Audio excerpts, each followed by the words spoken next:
Alright, let's start reading today's question, that is 2 sum. Given an array of integers, nums and an integer target, basically आपको एक array given है, for example 2, 7, 11 and 15. Alright, आपको एक integer array given है. And next thing is, इसकी indexing कर देते हैं. And next thing is, and an integer target, और आपको एक target भी given है, that is 9. ठीक है. Now what you have to do, return indices of the two numbers such that they add up to target. Basically मुझे वो दो नंबर बताने हैं जिनका सम इस टारगेट के इक्वल हो. अब वो दो नंबर मुझे, जैसे फॉर एग्जांपल इस क्वेश्चन में 7 और 2 का सम मेरा 9 है. ठीक है, मुझे टारगेट 9 दिया हुआ है, तो मुझे ये नंबर नहीं बताने हैं, इन नंबर के इंडिसेस रिटर्न करने हैं. बेसिकली 0,1. बेसिकली ऐसे दो नंबर जिनका सम इस टारगेट के इक्वल हो. तो इस क्वेश्चन में वो दो नंबर कौन से हैं, 2 और 7. इन दोनों का सम है इस टारगेट के इक्वल. अब ये दो नंबर रिटर्न नहीं करने हैं मुझे, इन दोनों नंबर्स के इंडिसेस रिटर्न करने हैं. 0, 1. आगे क्वेश्चन में कहा है you may assume that each input would have exactly one solution. और आपको ये कहा है कि जो भी आपको क्वेश्चन में इनपुट दिया जाएगा, इनपुट देने का मतलब जितने भी टेस्ट केसेस हैं, वेदर वो हिडन टेस्ट केसेस हो और जो आपको दिख रहे हैं वो टेस्ट केसेस हो, सारे क्वेश्चंस में जो भी इनपुट दिया गया है सब टेस्ट केसेस में there is a exactly one solution. मतलब हर क्वेश्चन में एक ही सोल्यूशन है. ऐसा नहीं है कि यहाँ पे और भी, लाइक फॉर एग्जाम्पल 5 और 4 भी प्रेजेंट था इस एरे में, उन दोनों का सम भी 9 इस टारगेट के इक्वल है, 9 के इक्वल है. नहीं, there is exactly one solution for each input. ये क्वेश्चन में आपको कहा गया है. And you may not use the same element twice. और आप सेम एलिमेंट को दो बार भी यूज नहीं कर सकते हैं to get the target. For example अगर टारगेट मेरा होता 8, राइट, तो अगर फॉर एग्जाम्पल आपके इस क्वेश्चन में 4 भी प्रेजेंट होता, तो 4 का जो 8 कैसे मिल सकता है, मुझे 4 को दो बार ऐड करके भी 8 मिल सकता है. So I can return the index. Basically अगर ये 3 है, ये 4 है, तो ये 5 है, तो आई कैन रिटर्न इंडेक्स 5,5. बेसिकली 5 पर ही मेरा 4 प्रेजेंट है और इस 5 पर भी मेरा 4 प्रेजेंट है, तो इन दोनों का सम एडअप्स टू 8.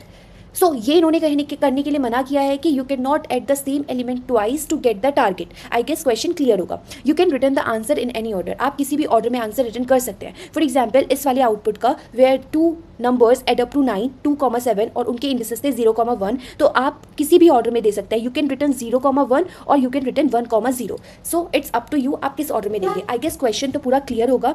Basically 2 sum problem है, we are required to return the indices of that two number which sum up to the target. I guess clear होगा question तो. Now let's start with its approach. Question ले लेता है 2, 7, 11 and 15. Alright, ठीक है. इस बार हम टारगेट 9 नहीं ले रहे हैं, हम ले लेते हैं 0, 1, 2, 3. मैं टारगेट अज्यूम कर लेती हूँ कि मुझे वो दो नंबर बताने हैं जिनका सम मेरा 26 हो. उन दो नंबर के इंडिसेस बताने हैं. अगर मैं गलती से दो नंबर बोलूँ तो ये बात समझ लेना मैं इंडिसेस की बात कर रही हूँ, वो फ्लो में निकल सकता है. Right, so target is 26. तो देखो सबसे पहली अप्रोच, इस क्वेश्चन में आपको कहा है कि वो दो नंबर बताओ जिनका सम 26 हो. पहले ना मैं क्या करती हूँ, वो 9 नंबर ढूंढ लेती हूँ. इंडेक्स तो मुझे पता ही चल जाएगा. ठीक है, तो अभी मेरा टारगेट है कि ऐसे दो नंबर ढूंढो जिनका सम 26 है. तो पहली अप्रोच क्या आ सकती है, मैं क्या करती हूँ, सारे पेयर बनाकर देख लेती हूँ और जो मेरा सम 26 देगा वो मेरा पेयर एक्सेप्टेबल है. ऑलराइट, इसको आप ऐसे सोच सकते हो कि जैसे एक लड़की है, इसका कोई भाई है ना, तो यहाँ पर 4 लड़के खड़े हैं. इस लड़की को चारों भाई से मिलवा दो. लाइक पहले इसके साथ इसकी मीटिंग करवा दो, क्या ये भाई है, ये आपको बता देगी नहीं है, क्या ये है, क्या ये है, क्या ये है. ठीक है, तो बेसिकली सबके साथ इसका पेयर बनवा दो. ठीक है, फिर वो अपने भाई को पहचान लेगी, जो उसका भाई होगा वो उसको मिल जाएगा. तो कुछ सिमिलर ही इस तरीके से क्वेश्चंस है कि जितने भी पॉसिबल पेयर हैं, ठीक है, वो निकाल लो. एंड कोई तो एक पेयर होगा जिसका सम 26 होगा, और क्योंकि क्वेश्चन में कहा है for every input there is exactly one solution, तो मैं क्या कर सकती हूँ, मैं सारे पेयर निकाल सकती हूँ. अब देखो सबसे पहले मैंने बोला इस 2 के लिए निकालो. जैसे मैंने बोला एक लड़की है और 4 लड़के हैं, कौन उसका भाई है, तो एक एक के पास जाके देख लो, पेयर बनाकर देख लो, जो उसका भाई है वो उसका भाई है. ठीक है, तो यही मैं इस अप्रोच में करती हूँ. सबसे पहले मैं 2 को उठाती हूँ. देखो जब भी हम किसी क्वेश्चन को अप्रोच कर रहे हैं, पेयर आप ऐसे भी बना सकते हो कि 7, 11 का बना दिया, 2, 15 का बना दिया. आप रैंडम पेयर भी बना सकते हो, लेकिन आपको क्वेश्चन जब सॉल्व करते हो there should be a pattern to get all the pairs. Right, ऐसा नहीं है कि आप 11, 15 या पीछे से स्टार्ट नहीं कर सकते, आप सब कर सकते हो, but there should be a pattern. तो वही हम पैटर्न फॉलो कर रहे हैं. हम क्या कर रहे हैं, सबसे पहले 2 के पेयर किस किस के साथ बन सकते हैं वो हम निकाल रहे हैं. जैसे हमने उस गर्ल का एग्जाम्पल लिया था, हमने सारे भाई लोग के साथ उसका पेयर, सारे लड़कों के साथ पेयर बनवाया कि क्या ये इसका भाई है, क्या ये इसका भाई है, ऐसा. तो हम क्या करते हैं, सबसे पहले इस 2 को लेते हैं और हर एक एलिमेंट का इसके साथ पेयर बनवाते हैं. 2,7 का एक पेयर बन सकता है, 2,11 का पेयर बन सकता है, 2,15 का एक पेयर बन सकता है.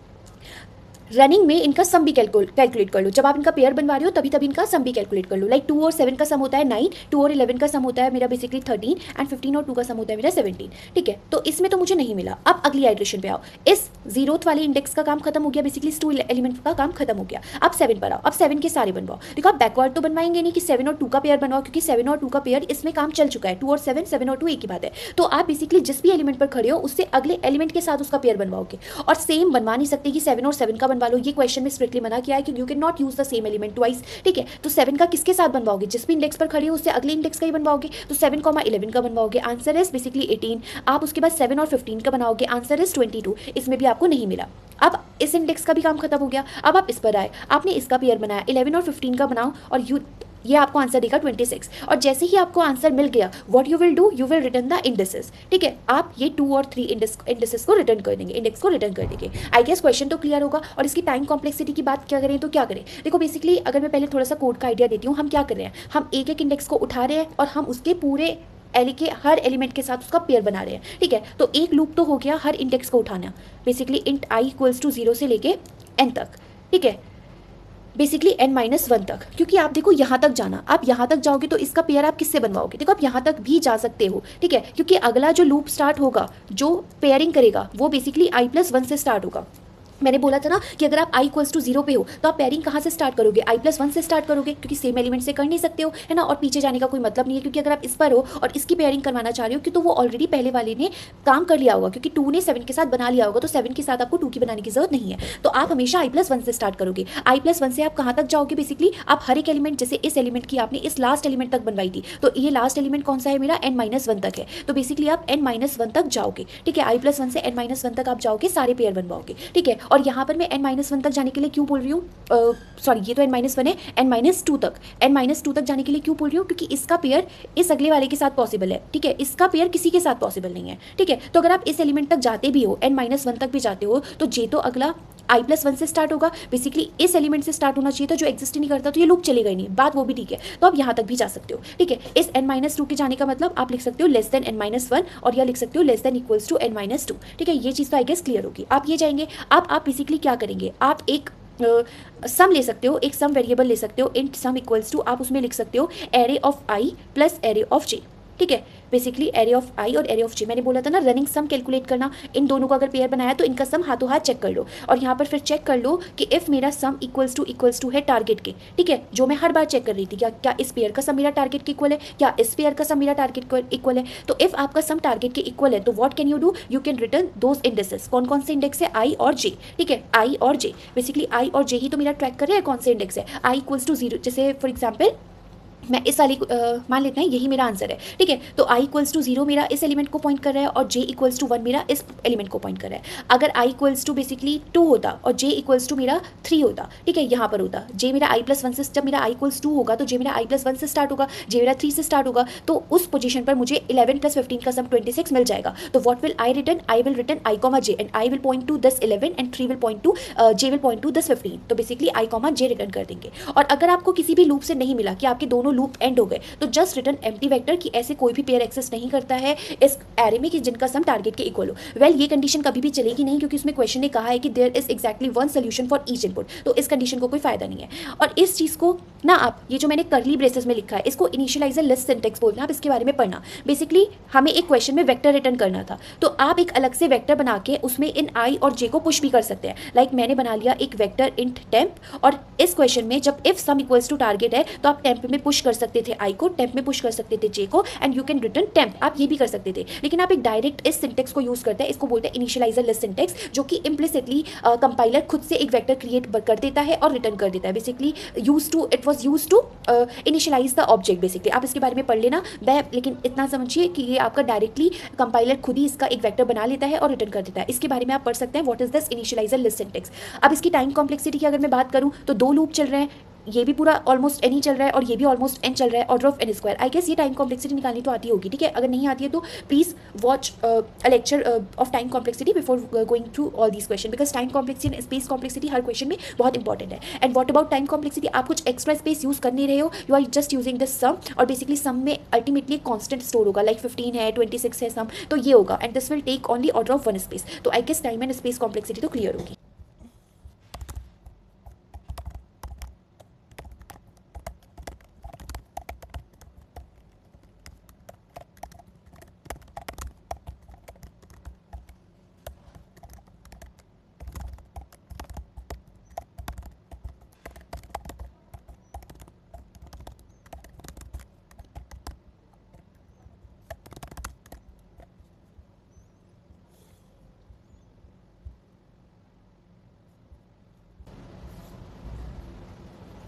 All right, so next move to is optimized approach और से second approach of this question.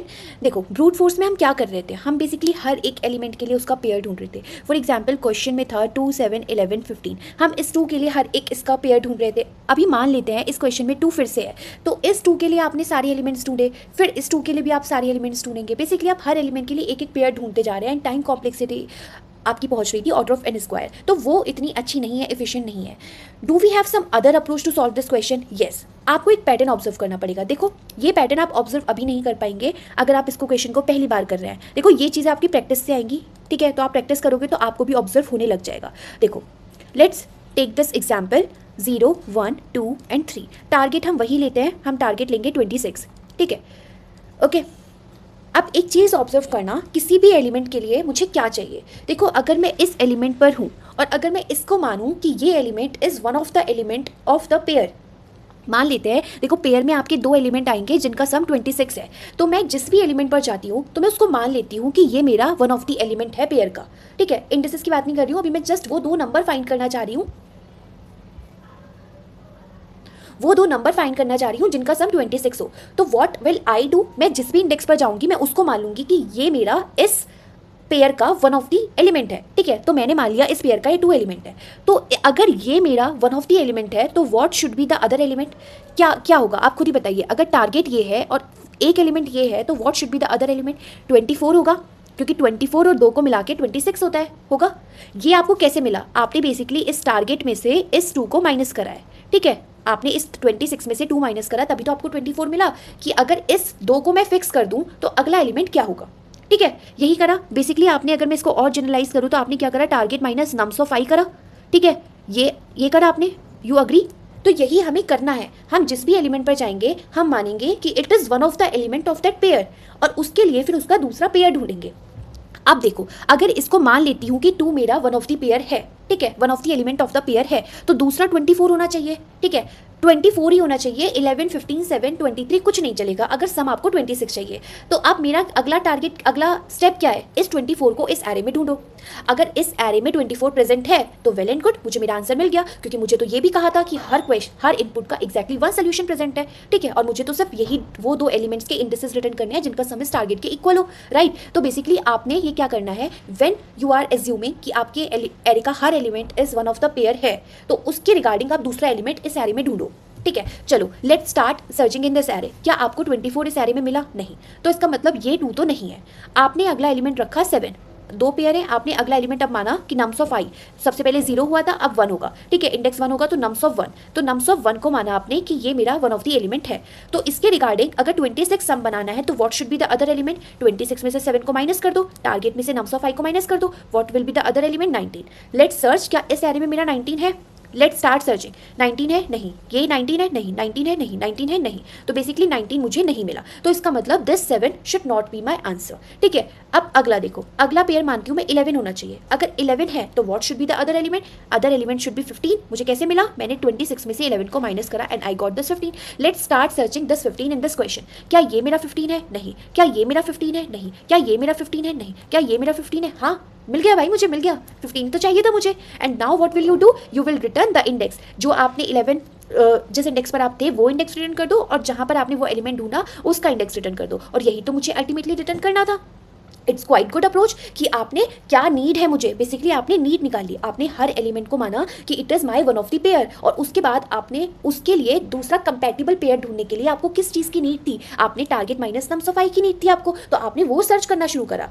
अब देखो इट्स गुड, यहाँ तक अप्रोच आई गेस क्लियर होगी. लेकिन इशू क्या आ रहा है अब इसमें, देखो आपने हर पेयर के लिए माना कि it is my one of the element और उसका जब आप कंपैटिबल पेयर ढूंढ रहे हो तो आप पूरे एरे को देख रहे हो बार बार. पहले इसके लिए देखा, फिर इसके लिए देखा, फिर इसके लिए देखा, फिर इसके लिए देखा. हर एलिमेंट के पेयर के लिए आप पूरा एरे ढूंढ रहे हो.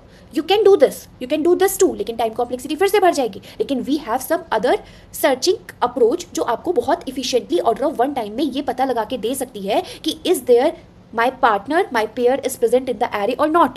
What you can do hash map. You can use hash map. Basically आप इसमें unordered map यूज़ कर सकते हो. unordered map यूज़ कर सकते हो. unordered map क्या करेगा कि आपको तुरंत बता देगा क्या मेरा इस 2 का पार्टनर 24 या कह लो इस 7 का पार्टनर 19 या कह लो इस 11 का पार्टनर 15 इस एरे में प्रेजेंट है या नहीं. कैसे? नाउ एक तो तरीका है आप पूरे एरे को ट्रेवर्स करो और सारे एलिमेंट्स को मैप में डाल दो और अब स्टार्ट करो एक एक एलिमेंट को पेयर का वन ऑफ द एलिमेंट मानना। मैंने क्या करा, मैंने सारे एलिमेंट्स को इस मैप में डाल दिया। अब मैंने स्टार्ट करा अपनी ये वाली प्रोसेस कि पहले मैं 2 को पेयर मानती हूँ। 2 की रिक्वायरमेंट क्या है, 24।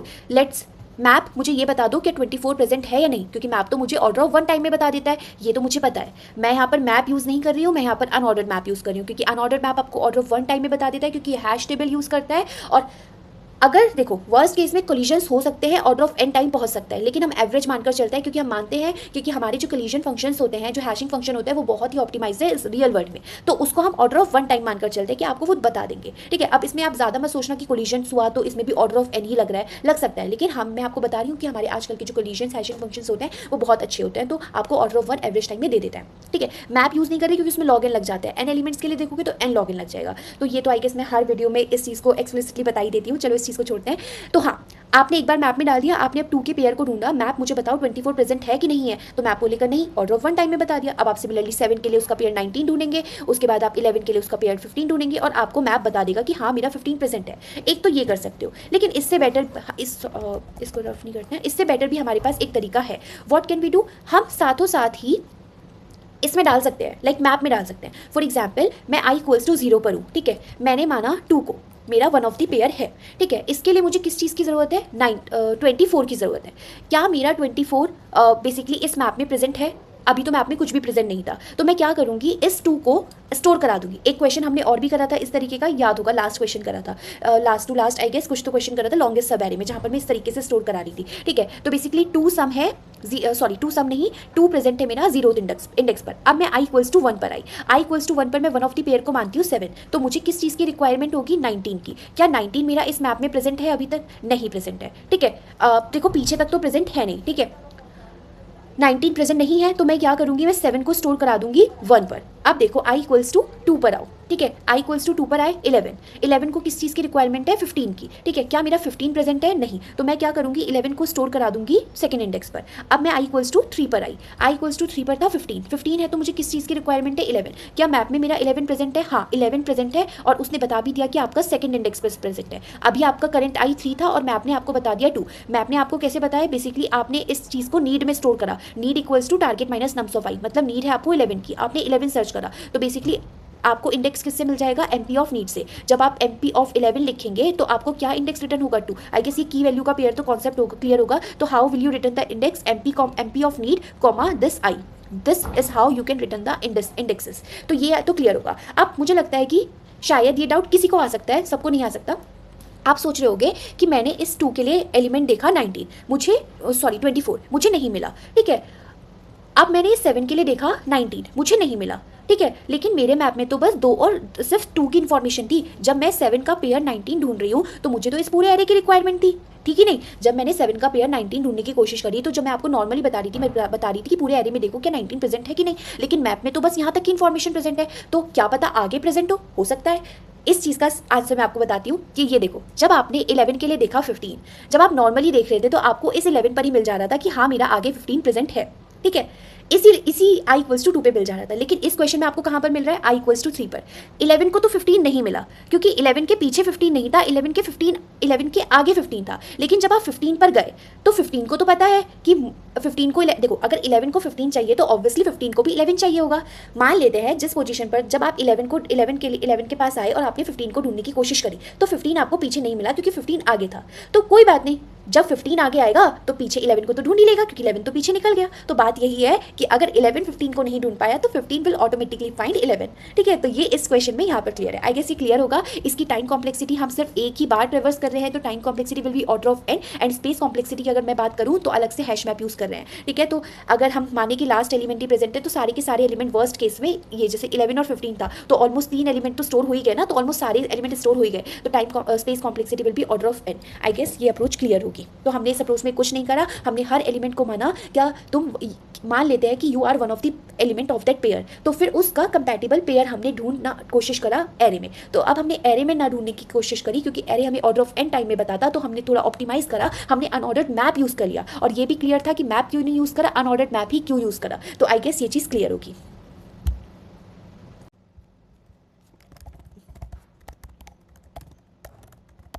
यहाँ पे फर्स्ट वैल्यू वो एलिमेंट बताएगी और सेकंड जो एंड है वो हमको इंडेक्स बताएगा, ठीक है।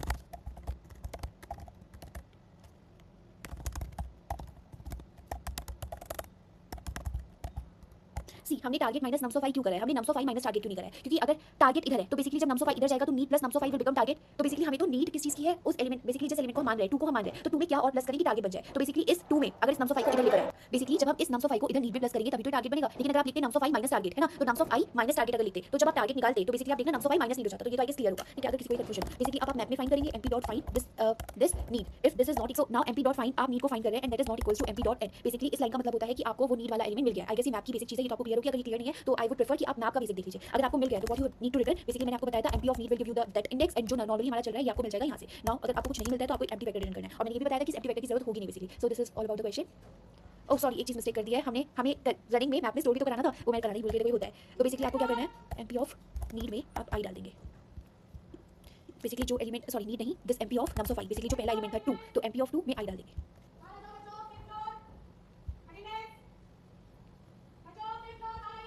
सी इस क्वेश्चन को करने की एक और अप्रोच है। अभी तो आपकी टाइम कॉम्प्लेक्सिटी इसमें आ रहा था ऑर्डर ऑफ एन, और space complexity order of N, और ब्रूट फोर्स में order of N square time complexity आ रही थी। इसकी और सबसे बेस्ट अप्रोच है 2 पॉइंटर। ओके, 2 पॉइंटर में क्या होगा, सिर्फ आप एक ही बार रिवर्स करेंगे ऑर्डर ऑफ एन टाइम में, एंड स्पेस कॉम्प्लेक्सिटी भी उसकी ऑर्डर ऑफ 1 रहेगी। लेकिन बात यह है कि for using 2 pointer what you need to have basically the sorted elements आपको चाहिए होंगे। उसमें बेसिकली आप क्या करते हो, आप एक पॉइंटर यहाँ पर रखते हो और एक पॉइंटर यहाँ पर रखते हो। सिंस आपके एलिमेंट सॉर्टेड है, बेसिकली छोटे एलिमेंट्स यहाँ पर है और बड़े एलिमेंट्स आपके राइट साइड है, तो बेसिकली व्हाट यू डू, आप इन दोनों एलिमेंट्स का, इन 2 पॉइंटर्स का, एक लेफ्ट पॉइंटर और राइट पॉइंटर का सम ऐड करते हो। जैसे यहाँ पर 1 प्रेजेंट है और यहाँ पर 5 प्रेजेंट है, 1 और 5 6, और बेसिकली टारगेट आपका 2 है, ठीक है। तो इन दोनों का सम आपका मिलके बना 6। तो टारगेट जो बेसिकली सेकंड इंडेक्स है वो आपका कहाँ पे प्रेजेंट होगा, वो कुछ इधर ही प्रेजेंट होगा, क्योंकि आपको तो बेसिकली ओवरऑल सम आपका रिड्यूस करना है ना। तो आप इसको अगर बढ़ाओगे तो, अगर इसको बढ़ाओगे तो यहाँ पर 2 है, इसको बढ़ाओगे तो 2 + 5 7 ही हो जाएगा। लेकिन आप अगर इसको पीछे करोगे तो 1 + 4 5 हो जाएगा।